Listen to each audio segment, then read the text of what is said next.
Hello everybody, this is Brad Reed. I'm a real life trader and I'm here reminding you to be good.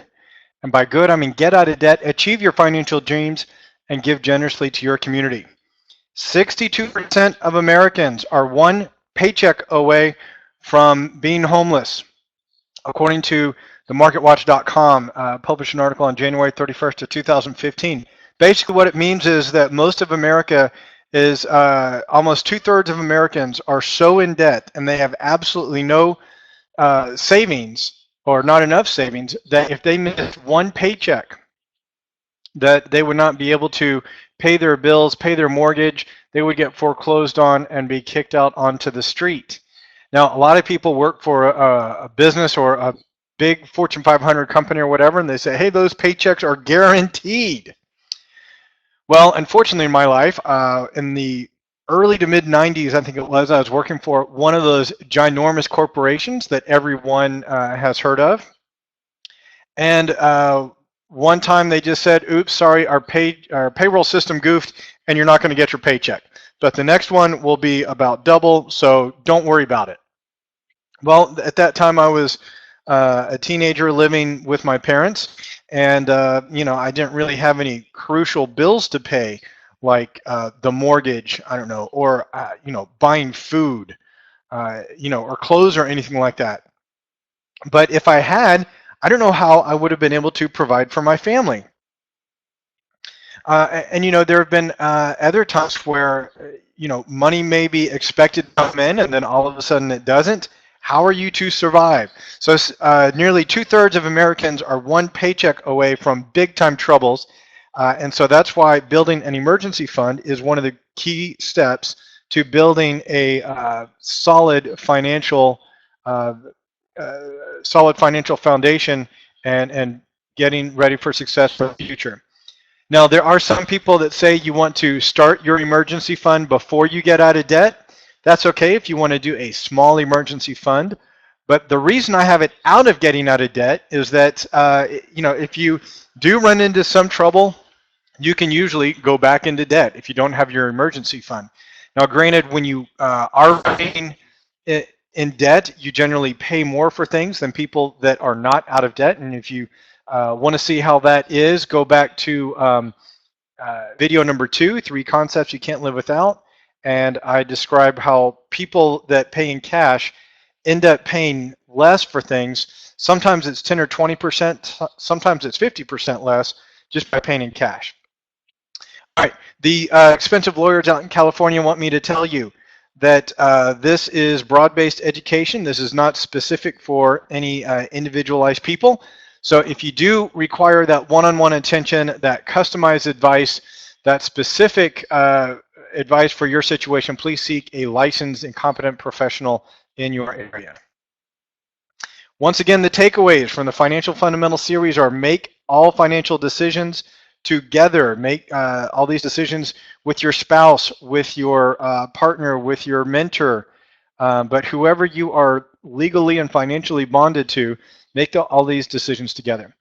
Success is opportunity plus preparedness. If you're not prepared, you will not be able to take advantage of opportunities to reach success.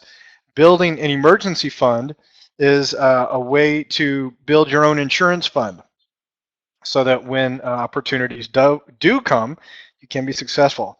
Also, with the financial fundamentals, you need to have a plan for every paycheck. Have a plan for retirement, and that'll be coming up next week. Is planning for retirement. That'll be a fun one. Be sure that you are spending less than you earn. In the last video, we talked about how to, or two videos ago, it was how to create a budget to control your spending. And once you can spend less than your money grows after inflation, you can retire. Way too many people think retirement is a number or an age. It's a financial number. A lot of people think once I hit a certain age, I have the right to retire, and I've earned that right, and I've worked hard, and well, I'm here to tell you, no, you got to have the money. And if you don't have the money, you will discover very painfully and quickly that you have to cut your spending, and that can be uncomfortable if you're not prepared. All right, so we are, at this video number 8, building an emergency fund. And you can see the other videos in the series. If you go over to www.reallifetrading.com, you can see all of these things for free. One thing a lot of people don't know about is that we have free stock trade setups where you should get in, where you should get out if it goes against you, and where you should get out if it hits your target. And if you want to sign up to receive short videos about 2 or 3 times a week, click on that account button in the upper right corner. Give us your email address, and we'll email you a 5 to 8 minute video 2 or 3 times a week with lots of different stock trade setups. Groovy. Once again, the next video next week, investing for retirement. That'll be a key one. I've got some online calculators. Some wow, that was interesting. I have some online calculators and some free stuff that a lot of financial advisors do not have. I'm going to give those to you for free. But today is what is an emergency fund, why you should do it, how you should do it, and how to not abuse it. So let's get started. What is an emergency fund? Basically, an emergency fund is just a big pile of cash that you keep somewhere in case you have big unexpected expenses.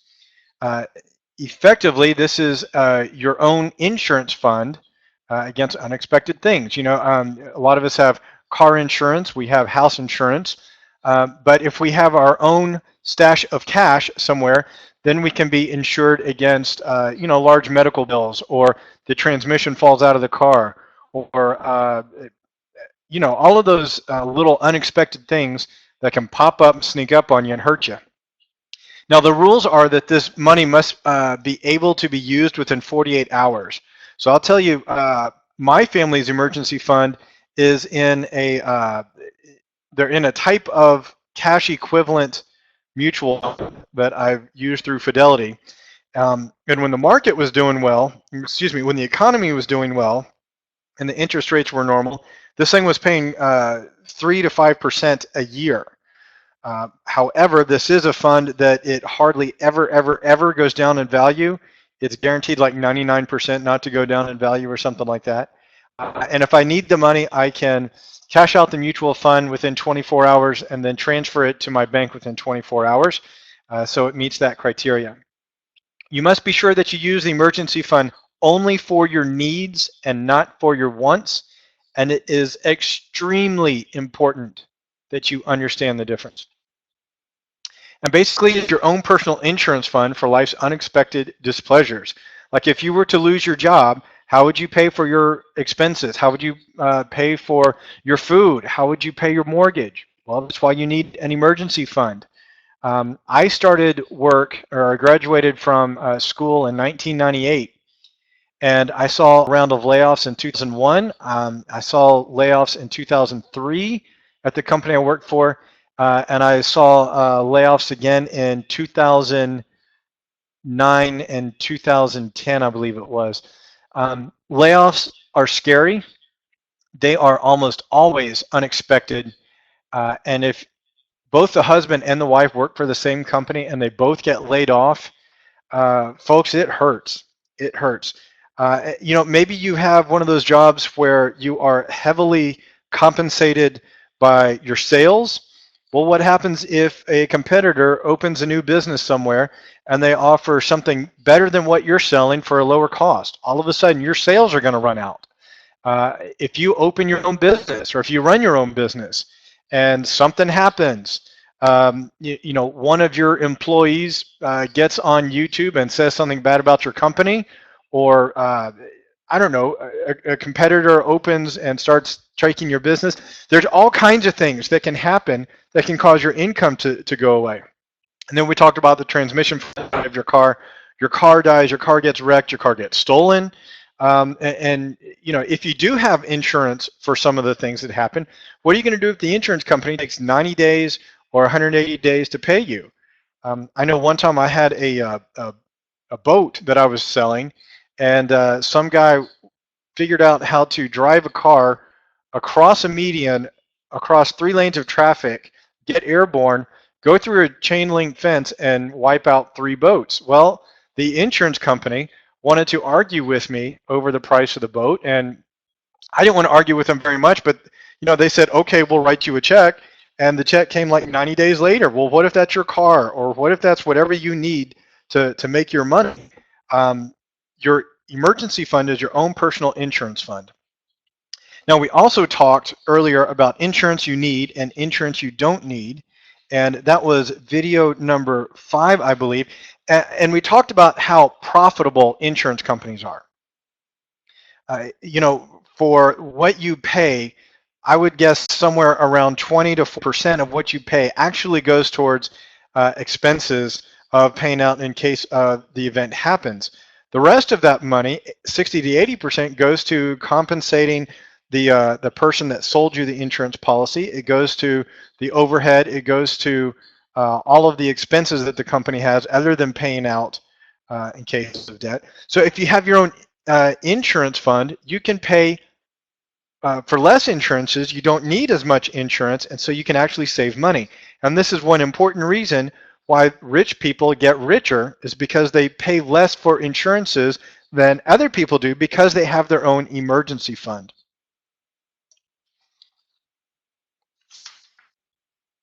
So both insurance and emergency funds are not for things that are not financially catastrophic. So be sure that you use your emergency fund only for the most important things.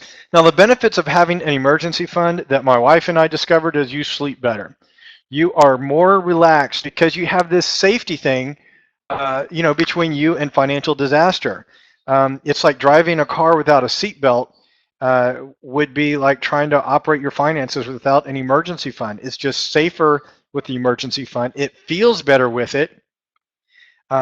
And it's just so much more comfortable knowing that, hey, if something really bad happened financially, we could take care of it. And, let's face it, if something does really bad happen, if a family member gets sick or gets injured, there's going to be lots of emotional stress that goes along with that event. And if there is no financial stress because, hey, you have the emergency fund, it allows you to really focus on what's important as far as the emotional healing and being there for your other family members and friends, and not just focused on, oh my gosh, how am I going to put food on the table in a week? So you name it, unexpected expense, it's covered. A tree falls and pokes a hole through your roof, and you have a $5,000 deductible on your home insurance policy or whatever. So they'll replace your roof, but you have to cover $5,000 of it.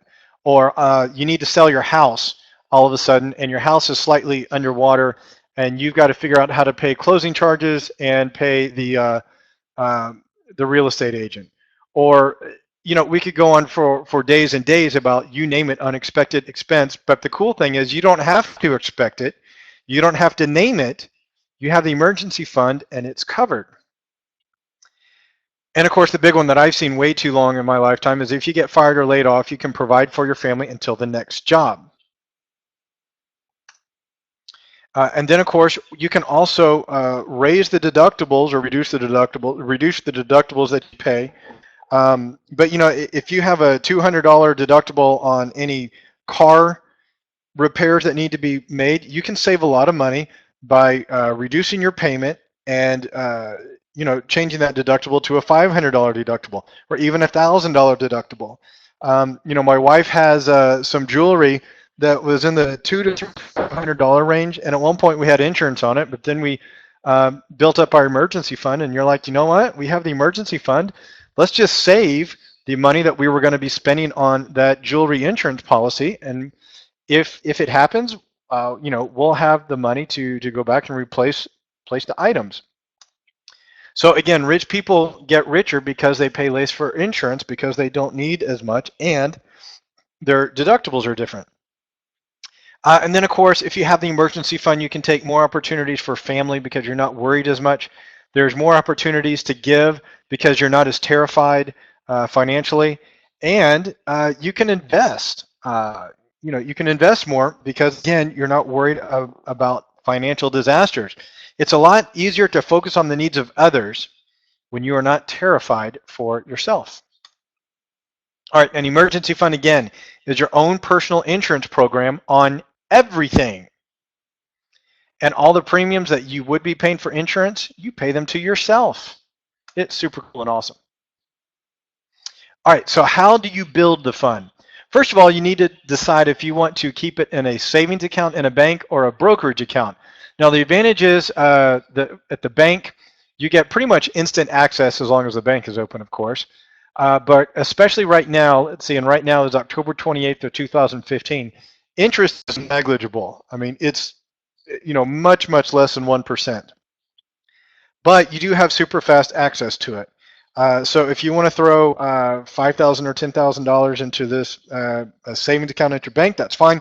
Be sure that it is different than your normal operating checking and savings account. It's got to be somewhere different in a different place. It can be in the same bank, but just make sure it's a different account. Now, what my family does is we use a brokerage account because we get access to some really, really low interest, but low volatile mutual funds. And all of the mutual fund holds different types of cash and cash equivalents. And like I said earlier, when the economy was good and the interest rates were good, it was making 3 or 4 or 5%, which is about inflation. Nowadays, of course, mutual fund or this particular type of mutual fund is not paying much of anything. Now, guys, don't go put this into high volatile mutual funds. Your emergency fund is not an investment; it's a savings. And so, if you do choose mutual funds, be sure you talk to the broker and you say, "Hey, look, this is my emergency fund. I need these in cash and cash equivalents. Don't make any stock trades out of this emergency fund. Don't try to grow the account. If you can find something that is as safe as cash, but perhaps pays a tiny bit of interest, take advantage of that. But this has got to be something that's guaranteed to be there if you need it. There should be just about zero risk that if something happens to the economy, that this money would go away. Be sure it is a separate account.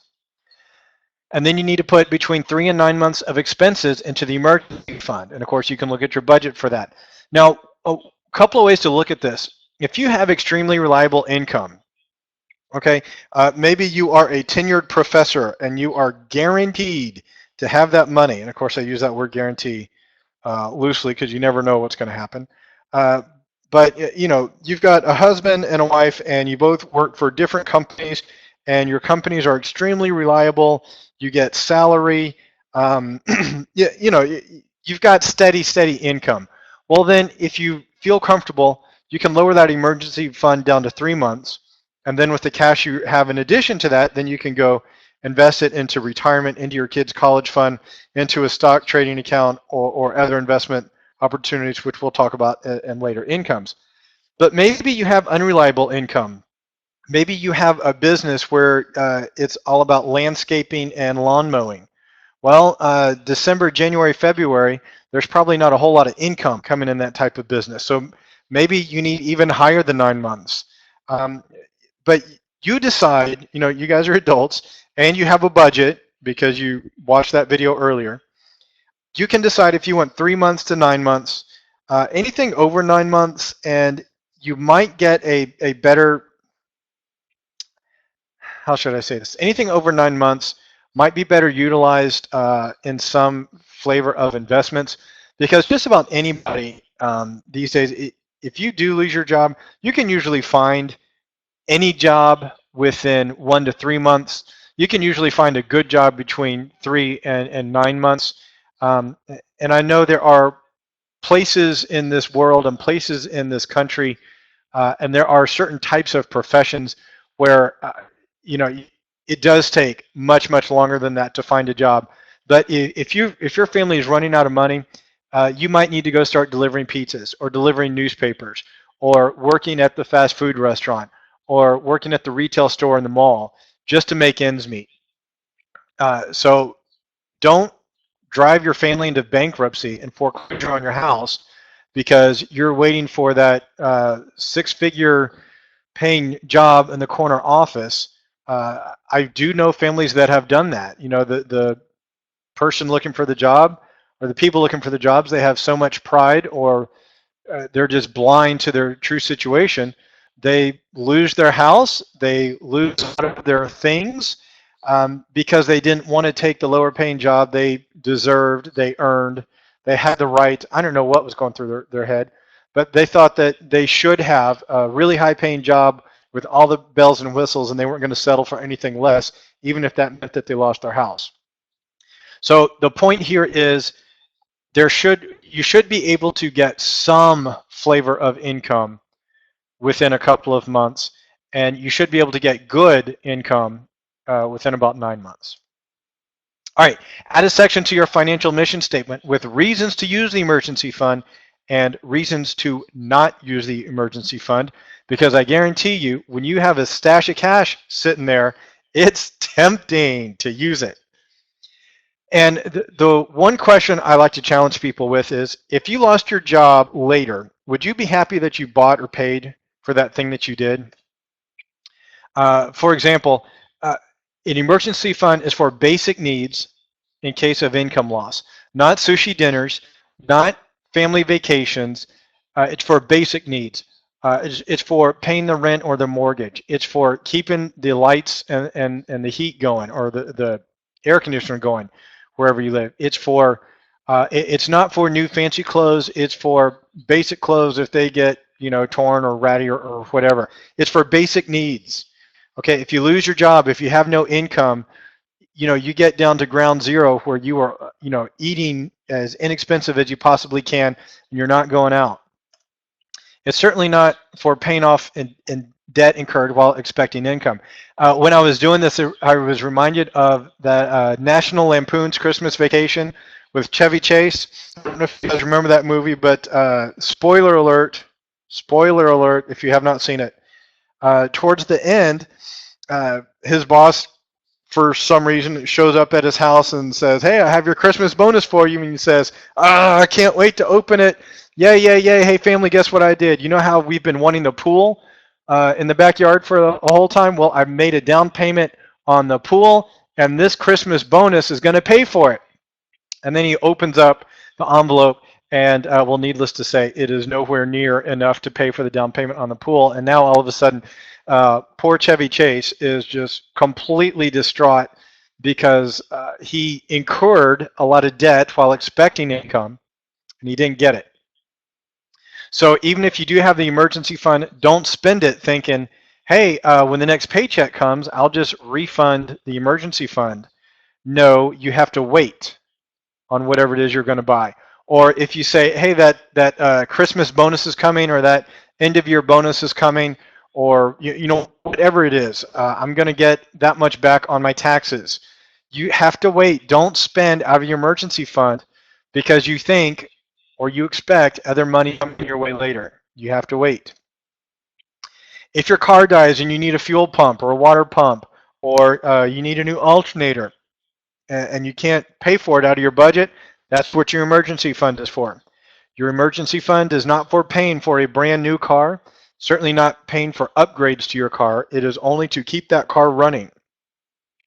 Again, if you lost your job, would you be happy that you just paid for new car stereo speakers, or that you just paid for a down payment on a pool out of your emergency fund?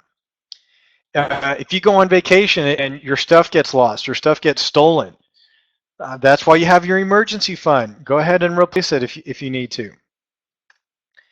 It's not for paying for a vacation.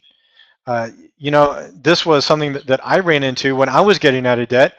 A lot of my friends started going on really nice fancy ski trips, and I wanted to go, but I was in debt and I didn't have any emergency fund.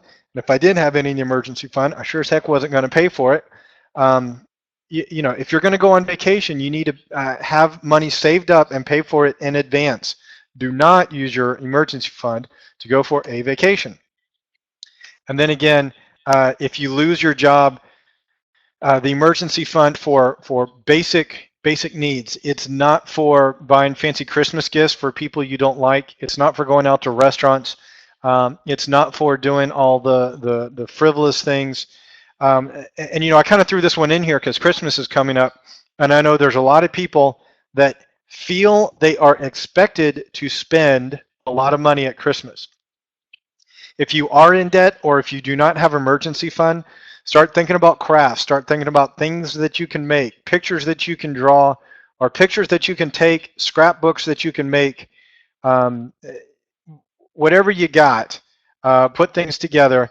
And of course, one of the steps in the previous videos was to tell all your friends and family that you're getting out of debt, and so they'll understand your situation. Do not blow your emergency fund, because if you do, it will not be there when you need it. All right, so again, the summary of all the financial fundamentals or the takeaways are to make your financial decisions together as a team. Become prepared, because only if you are prepared will you be able to be successful when the opportunities arise. Have a plan for everything, and the emergency fund is a way to fulfill a plan if the unexpected happens. Spend less than you earn, and when you are spending less than you earn, or excuse me, when you are spending less than your money grows after inflation, you are ready to retire. All right, time to take action, guys. Review and update your financial mission. Update your budget. Get out of debt, and then fund your emergency fund. Use your budget to calculate what are 3 to 9 months expenses. And then you can decide if you want to do the expenses that are currently on your budget, which I'm sure have a few luxuries built in, or if you want to get bare bones, no luxuries on your budget, make sure it's a separate account, and then put cash in that emergency fund just as vigorously as if you are paying off debt. Guys, email me with any questions you have, brad@reallifetraining.com. Next week is the retirement planning, and I hesitate to say I guarantee it's stuff you've never heard before, but I think there's some new and exciting stuff in there, and I can't wait for that video. So be sure and look for that one. It's coming next week being early November of 2015. And until then, guys, trade on logic, not on hope.